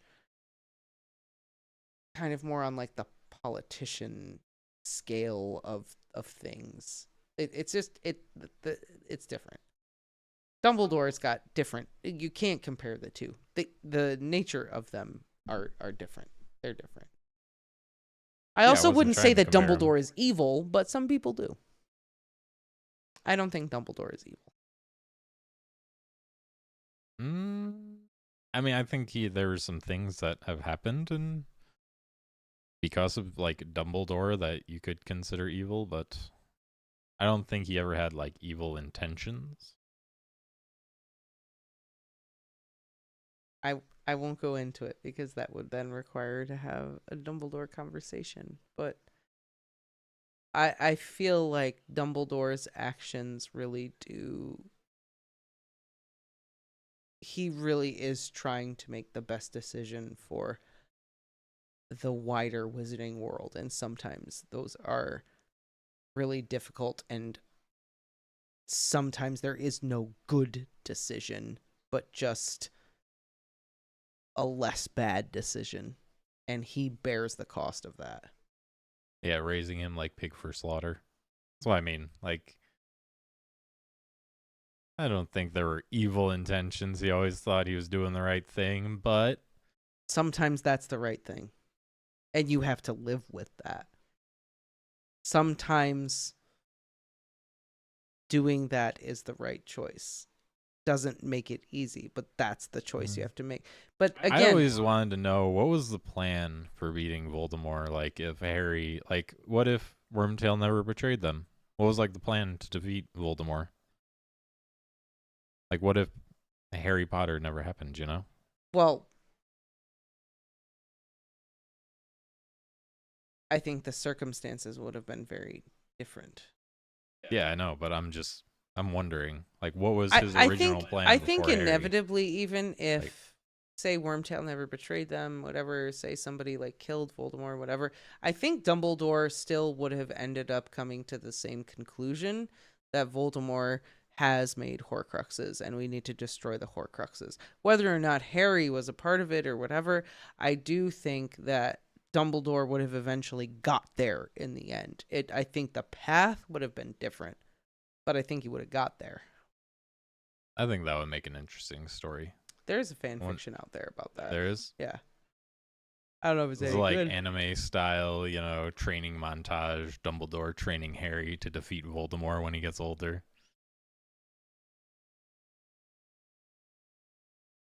I'm That's what I'd just like to reading see. the chat. Sorry.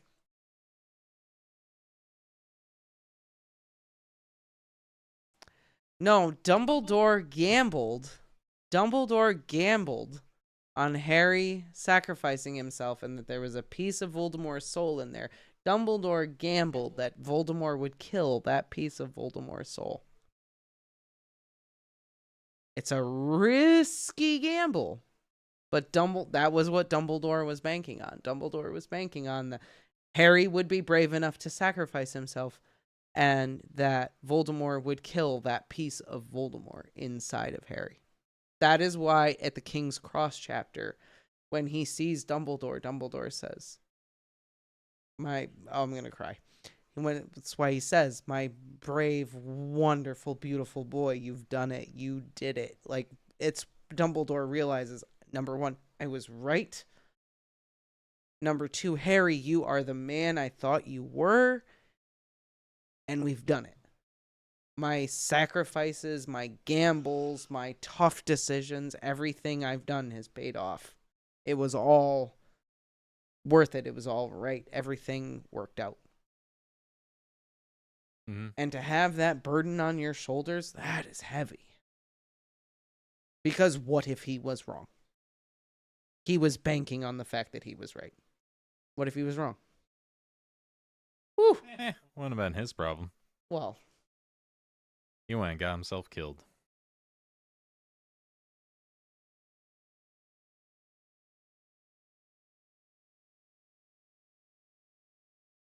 Dumbledore, I will always say, I am a huge Dumbledore fan. I really am. The more I read the books, the more I really do love Dumbledore. However, I will always say Dumbledore did Sirius dirty. 100%. I don't know what Dumbledore could have done differently, but he definitely did Sirius dirty. Could have just been like, hey, Sirius didn't do it, guys. We should let him out. He could have just done that.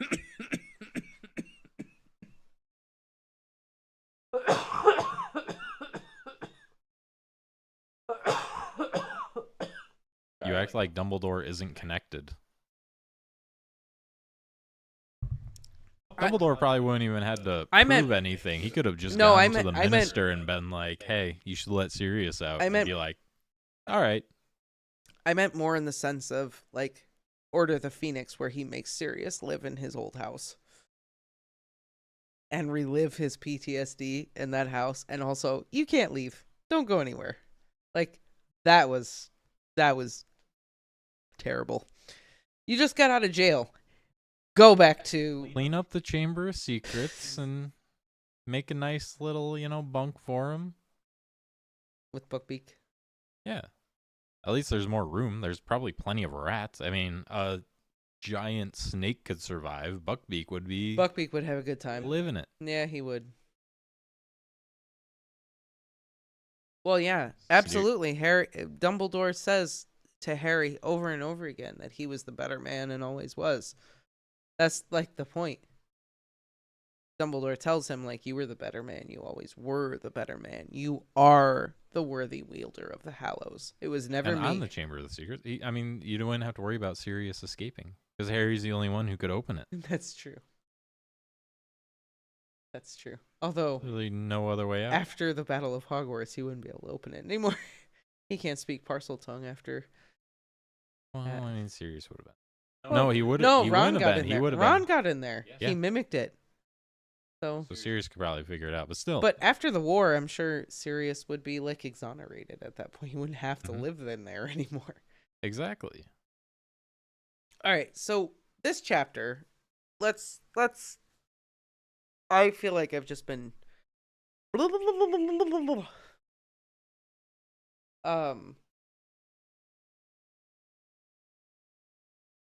Eyelashes. The dwarf. This is the first time dwarves ever appear in Harry Potter. They never show back up again. Which is a shame. He was great. You're gonna get over here and listen to this love song whether you like it or not. Yeah. It reminded me of the scene where Ron actually takes the love potion and like, no, Romilda Vane, you don't understand, Harry. You need to take me to her. I need to see her. Blah blah blah. Ginny and the love poem. Like, Ginny is obviously so besotted with Harry. She's write him this love poem and blah blah blah. And then in book 6, it's almost reversed to a certain degree, where Harry is like, the monster inside of him roared when he saw Ginny and Dean kissing, and he was like, "Ah, Ron says," like the kind of shoe is on the other foot, where Ginny is like, "I'm living my best life. The dwarf of his heart roared. I'm living my best life. I'm kissing all the dudes," and Harry is like, "Ugh." But it takes like all those books to like get there. Yeah. But like this is really where it starts. But like Ginny is the one who is like so besotted with him. Then it ends up just kind of flipping, reverse parallel, if you will. Mm-hmm. Well, a lot of these parallels seem to be reverse. Yeah, because you gave them the Ron and Hermione thing. Mm-hmm. It's very much, Ron is very much jealous in this whole chapter. It's obvious. Yeah. Lockhart. Gilderoy Lockhart. He's great. He's great. It's one of my favorite. Gilderoy Lockhart is one of my favorite characters. I don't care what anyone says. He's freaking phenomenal. I love how there was like a debate in the chat about how old he was and whether or not it was weird that he had all these people like fawning over him. All the cougars and the teen girls. What does it matter how old he is? It doesn't. If you're an adult and you're a male celebrity and they think you're handsome, you're gonna have 12-year-olds to 70-year-olds being into you. It's just part of the game. He's a celebrity is as celebrity does, Harry. I just feel like he liked it too much. I don't think it necessarily mattered like how old his fans were or whatever else. I just think he liked the attention. Well, And yeah. the idea that like all these people want me. I don't think it mattered how old they were. I think it was just, They knew his name. yeah, they knew his name and they wanted him. That's it. He's like the clean grayback. I don't think so, because no one wants Greyback. He's Greyback's parallel, his opposite. Yeah, I guess you could say that. He's like the reverse Greyback. Everyone wants him, blah, blah, blah. Greyback, like... But Greyback is like, he's a metaphor for pedophilia. Yeah. I don't think, yeah, Lockhart isn't really like, he's like a cougar magnet. So yeah, I guess Exactly they're the opposite. opposite. Yeah, they kind of are. That's actually pretty good. Lockhart's a cougar magnet. Greyback is a pedophile. Mm-hmm. Opposite ends of the spectrum there. Yeah. I think we're really reaching on this one, but yeah. Sure, you can make that parallel. Why not? Why not? Doing is sending get well cards to, like, Hermione. Yeah, Hermione's 13, sending get well cards, but he's also her teacher. He's her teacher. I don't there's think that's that. weird. I don't think that's weird that he sends her a get well card. Like I feel like that's normal. If he like sends her a get well card, and then I guess if he sends her a get well card, but then doesn't send like anyone else. Well, since but here's class- the thing though, like when I was really, really sick, like when I had appendicitis when I was 13, I got letters from all my teachers. Mhm. Hermione was like So sick. that's what I'm saying. That's fine, but Hermione was like sick. Like legit sick. So for him to send her something, I don't think is like out of the ordinary. no. But I'm just saying, like, if he only sent her a get well card. No, I think he would send it to any good student who was severely ill, Any good student who idolized him. which a lot of them did. Yeah, But I'm fair just enough. saying, like, I was a very good student and I got severely ill and all my teachers sent me cards. Oh. Like, What does that say about me? I never got a card from my teacher. I'm just saying I don't think it's as out of the ordinary as people are saying it is. Like I don't really think it's that weird. Also, you have to just maybe consider like societal differences between the UK and the US. Like maybe that's custom in the UK for teachers to do that for their students. You know, I don't know. I don't think it's that weird, Dan. I think you're being weird. I think you're reading into it too much, sir. I don't know. I feel like it's fine.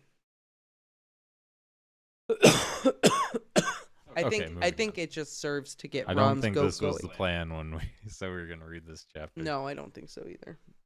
Melanie's gonna watch this stream tomorrow and be like, "What the hell?"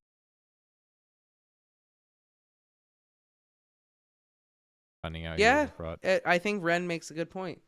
Teachers are close to their students. It's a private school. Slughorn partied with them. Like That's true, but Slughorn's awesome. Slughorn is love Horace Slughorn so much.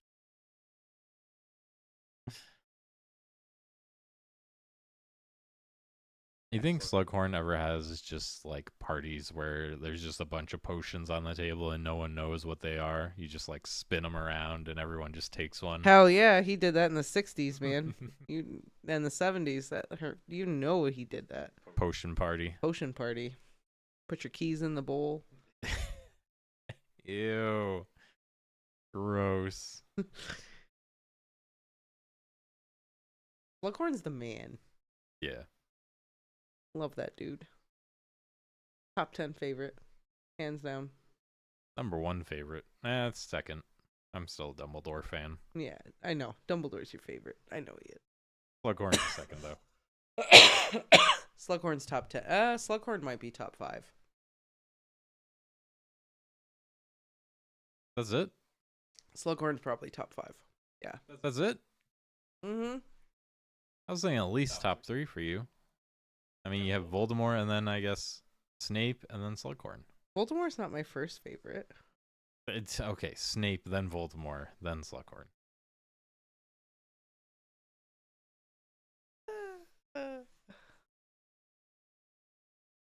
Am I wrong? Now is not the time to ask me these. It changes periodically. It's like, I love Sirius. I love Sirius Black. Sirius is great, but Slughorn's better. Slughorn?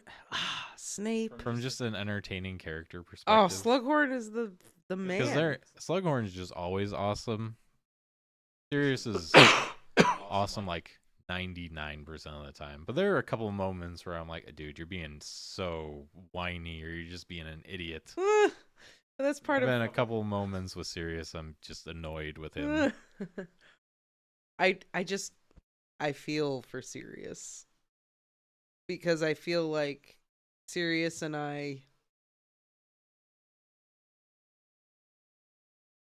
we got some similar energies. And I feel his his desire to want to go and do and blah blah blah blah blah. Like I feel the frustration of what Sirius. I feel Sirius's frustration because I feel like I've really felt that frustration before. So like I'm like, I get it, Sirius. I get it, dude. Slughorn just chef's kiss. Does he ever charge for telling Voldemort about Horcruxes? I don't think I don't think it's illegal for him to like disclose that information. It's not. That's not illegal. He's just sharing information. That's not illegal. And I don't think anyone ever knew except for Dumbledore. Yeah. Maybe a few other close people, but yeah, I don't think he ever told anyone. That's why he blanked out the memory. Or tried to anyway. Yeah. Voldemort. He's a potion man, not a memory Lockhart. charm guy. Yeah, he's not a Lockhart. Slughorn, Sirius, Snape, Voldemort. The more I read the books, the more I really fall more and more in love with Dumbledore. Honestly. The more I really like him. Peter had been caught. Sirius could have been the Defense Against the Dark Arts teacher instead of Umbridge. That'd be great. Except it would have been cursed, so he wouldn't have lasted. Sorry. And I mean, Sirius already had a bad enough year that year, so he didn't need any more. Oh, I love Harry too. I love Harry Potter. Like Harry himself. I love him. The more I read the books, the more I love Harry. Sirius as a teacher would be great because it would be like basically Hagrid, except instead of I mean yes, but instead of Hagrid unintentionally putting his children in danger, Sirius would be like, all right, we're going to go do this really dangerous thing because it's going to be really fun, guys. Field trip. Alistair does make a fair point. Sirius would have gotten so fired for just like constantly fighting with Snape. Oh, yeah, 100%. 100%. The faculty room, oh my god. Nightmare. That would be like 99% of the lessons he taught was just playing pranks on Snape. Oh no, Snape would have been like back and forth. Yeah. It actually would not have been good. I want to see that. It would have been great. Anyway. Man, if Voldemort wasn't there and you just had like the random... I'm so sorry I'm dying. I'm sorry. And you had just everyone living their best life, it would be great. It would make like a great sitcom. Sirius as teacher with Snape. Sirius as a teacher, Snape, Harry, James, and Lily are still alive and everything. Oh, now you're just getting way fanfiction-y with this. I said, like, if Voldemort never happened and everyone was I there. don't think Snape would be a teacher. Yeah. Although he is Harry's best teacher. You never know.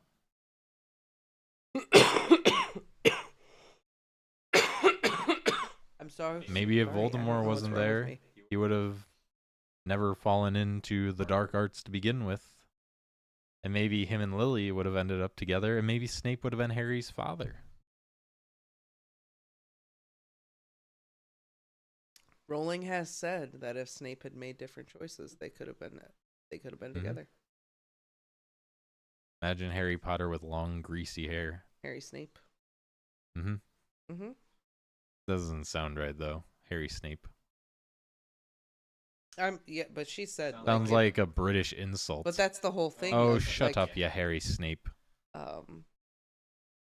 That's the whole thing of choices and how choices affect us, etc. Snape had made different choices, but Snape just.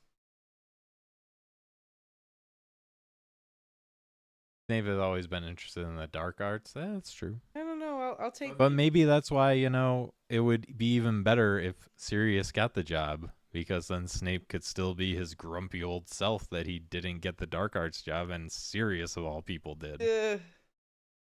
Oh my god, what a pill to swallow. He already had to watch Lupin do it and then to watch Sirius do it. Oh my god.